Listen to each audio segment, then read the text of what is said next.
gente, vamos continuar nossa matéria aqui sobre investigação preliminar. Para que serviria, então, a gente já sabe, a investigação preliminar? Seria para a coleta de indícios de autoria e de materialidade. Tudo com base naquilo que foi noticiado na notícia crime, né? Para isso, a gente precisa diferenciar o que consiste esses atos de prova, a fim de descobrir os indícios de autoria e materialidade, e o que seriam os atos de prova mesmo, né? Bom, atos de investigação, ou seja, atos que são feitos no decorrer do inquérito policial, se diferem do atos de prova. Atos de prova, portanto, acontecem durante a ação penal, né? Então, a nossa matéria ficaria restrita aqui, em atos de investigação, que ocorrem em sede de inquérito. Em suma, eu fiz esse quadro aqui para a gente conseguir diferenciar no que consiste cada um. Bom, os atos de investigação, eles são realizados na fase pré-processual, né? Então, em sede de inquérito policial, cuja natureza jurídica é administrativa pré-processual. Os atos de prova, não, fazem parte da ação penal, ou seja, em um momento posterior à denúncia, né? Denúncia foi oferecida e início de ação penal. Aqui, portanto, seriam atos de prova, então dirigidas à fase processual, integram o processo penal, vem depois da denúncia, né? Os atos de investigação, eles têm uma cognição sumária, então o seu conhecimento, ele não é um conhecimento absoluto. Primeiro que não existe prova absoluta, né? Mas em sede de inquérito, o nosso objetivo é achar o quê? Indício, né? Nosso objetivo aqui é não ter um convencimento absoluto acerca daquilo, mas é achar elementos, é achar indícios a respeito daquela ocorrência. Aqui não, aqui é uma cognição plena, então aqui o estudo da prova é amplo, né? É mais complexo, né? Então aqui a gente tem um conhecimento, em atos de prova, um conhecimento pleno daquela prova, um conhecimento mais forte, um conhecimento mais determinado, né? É algo mais complexo. Aqui é um conhecimento sumário, um conhecimento mais indiciário. Nosso objetivo aqui é achar um juízo de probabilidade. A gente aqui não tem o objetivo de convencer o julgador, até porque o inquérito policial não se dirige ao julgador, mas sim ao Ministério Público, para a formação da opinião delicti dele. Então, nosso objetivo aqui é achar um juízo de probabilidade e não mera possibilidade. Lembrem-se disso. Então, o juízo de probabilidade a respeito daquela acusação. Enquanto em atos de prova, eles se dirigem diretamente ao convencimento do julgador. Tem como função endoprocedimental. Então, o objetivo é justificar o que acontece dentro do procedimento. Ou seja, tudo que acontece em sede de inquérito deve lá ficar restrito. Não exerce nenhuma função no mundo externo. O objetivo aqui do inquérito, o que a gente coleta aqui, portanto, indícios, um juízo de probabilidade, está dentro dele. Ele serve para o inquérito. Tudo que é produzido no inquérito, todas aquelas diligências, todos aqueles atos de investigação servem para o inquérito. Qual que é a diferença disso? Por isso que a gente diz que ele é endoprocedimental. A diferença disso é que em sede de processo penal, de ação penal, a função dos atos de prova está atrelado com processo. Então, ele tem uma função processual. Tudo que é produzido em seu ato de prova vai servir ao processo penal. Ah, mas professora, endoprocedimental é a mesma coisa, então, porque o inquérito, os atos de investigação são produzidos para o inquérito. Acontece que aqui, via de regra, com exceção de aquelas medidas cautelares, etc., não geram um efeito exterior ao indivíduo. Aqui, essa função processual, ao final dela, há uma modificação no mundo exterior.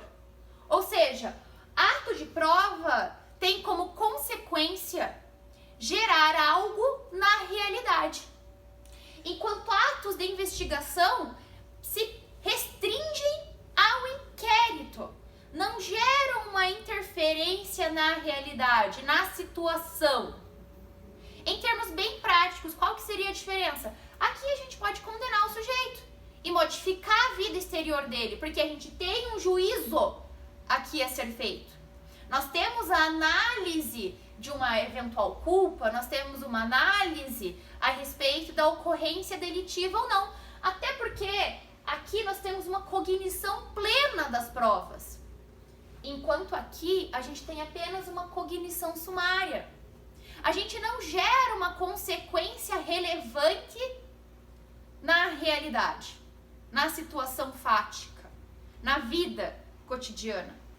Enquanto aqui sim, não confundam isso com toda a consequência que o inquérito possui no sentido de restrição à liberdade, no sentido de consequências procedimentais, no sentido de que você não pode fazer uma suspensão condicional do processo, no sentido daquela estigmatização. Isso acontece aqui, mas ele não muda a situação fática no sentido de ser proferido um juízo de culpa a respeito daquilo ou não. Enquanto aqui sim, ao final, esses atos de prova servindo ao processo gerarão um provimento final, que pode ser uma sentença absolutória ou uma sentença condenatória. Os dois surtem efeitos na realidade, tá? Os atos de investigação são praticados pela Polícia Judiciária ou pelo Ministério Público, né? Os atos de prova são produzidos pelas partes frente ao juiz, em um processo acusatório, evidentemente. Atos de investigação não exigem observância da ampla defesa, do contraditório, da publicidade, da oralidade. E aqui, o texto que eu coloquei de vocês do Nereu, ele diz exatamente que um dos problemas do nosso inquérito policial é a relativização disso tudo, a não observância desses princípios constitucionais. E que por isso, talvez, existem tantas críticas quanto ao uso do inquérito policial, tá? Devo ressaltar que isso tudo a gente conversou com o pessoal do quarto ano lá do Ecoville, o pessoal da Santos Andrade. A gente vai marcar uma conversa pra gente conversar especificamente sobre isso, tá? Atos de prova. Aqui sim, exige-se um completo respeito à ampla defesa, ao contraditório, à publicidade, oralidade, etc. Tá? Aqui eu peço uma atenção ao artigo 155 do CPP, um dos artigos mais inquisitórios que nós temos. Porque o que ele diz? O juiz formará a sua convicção, e aqui já temos um problema, né? Convicção, isso é algo meio complicado de considerar, que o juiz ele tem uma convicção. Eu já disse isso em sala de aula e volto a repetir. Convicção se difere muito de convencimento, porque quando você tem uma convicção, ninguém consegue mudar daquilo, porque eu estou convicto de um fato. Por exemplo, a religião tem muito a ver com convicção. O convencimento é quando você escuta as pessoas e tem uma conclusão final. A convicção eu tenho convicção de que Deus existe, ou eu tenho convicção de que Deus não existe.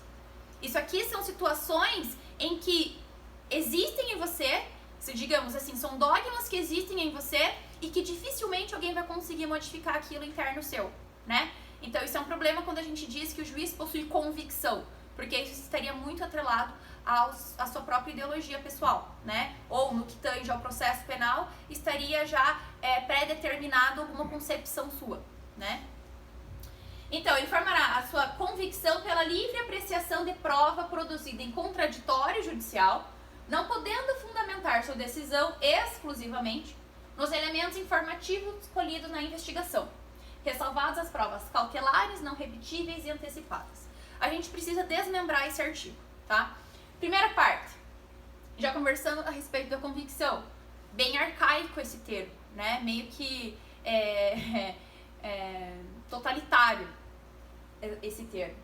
Aí, livre apreciação da prova produzida em contraditório, ou seja, o juiz ele é livre em apreciar aquelas provas, porque nós não adotamos mais um sistema chamado tarifário. O que era esse sistema tarifário? O sistema tarifário tinha por base de que uma prova poderia ser mais relevante do que a outra.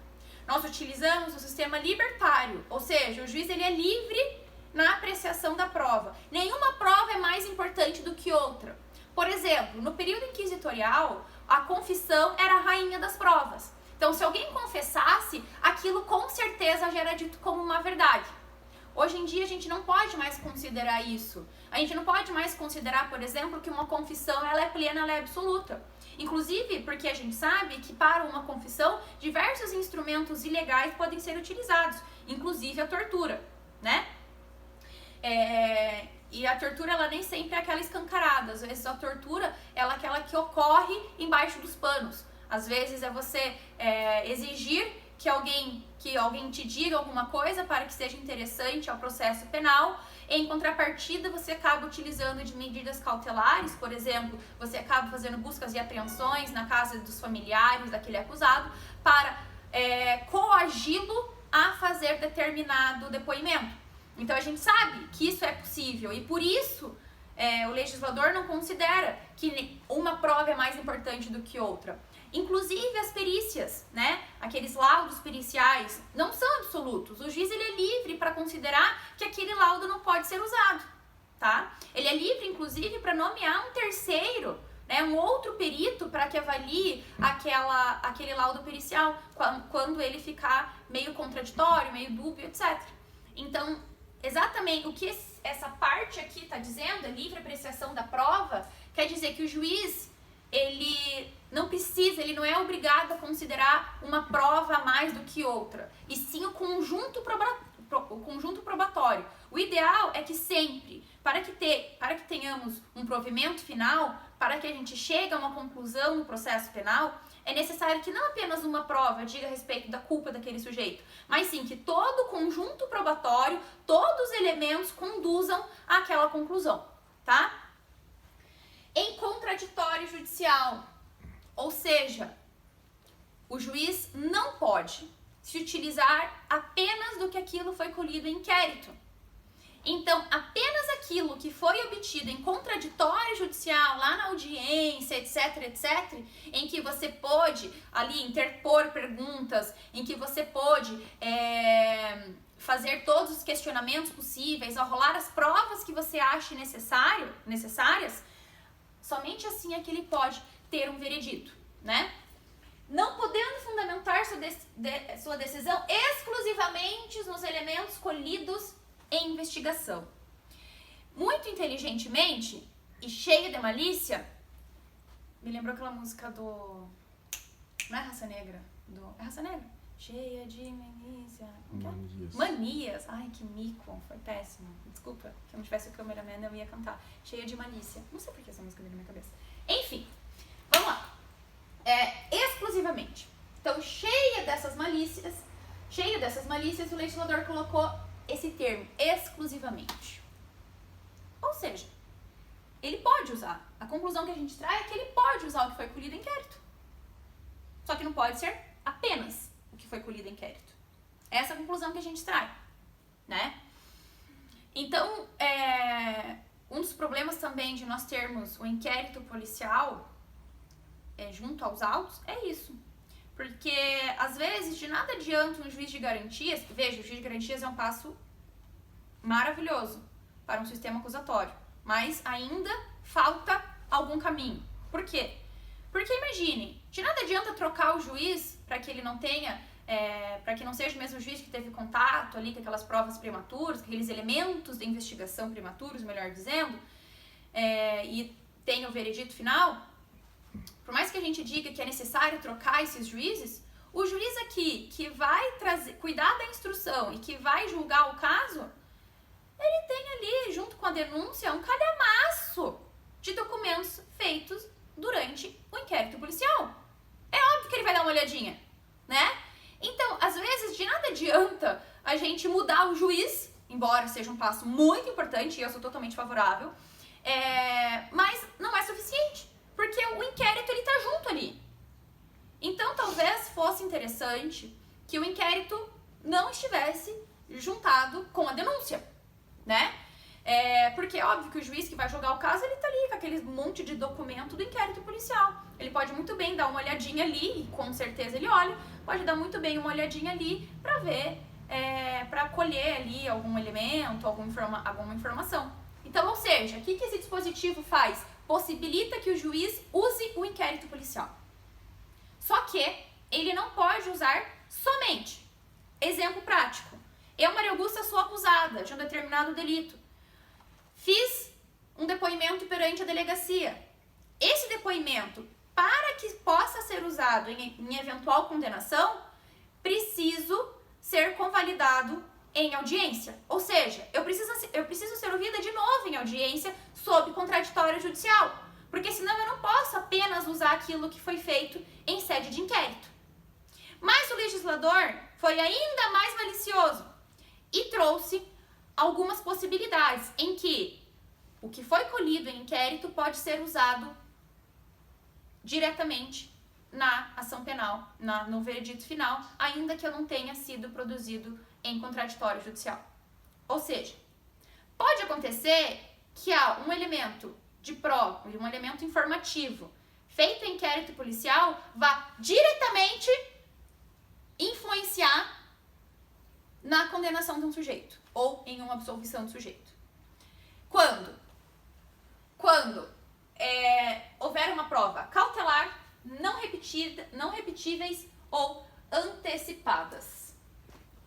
Então vamos lá. Valor das provas repetíveis, meros atos de investigação.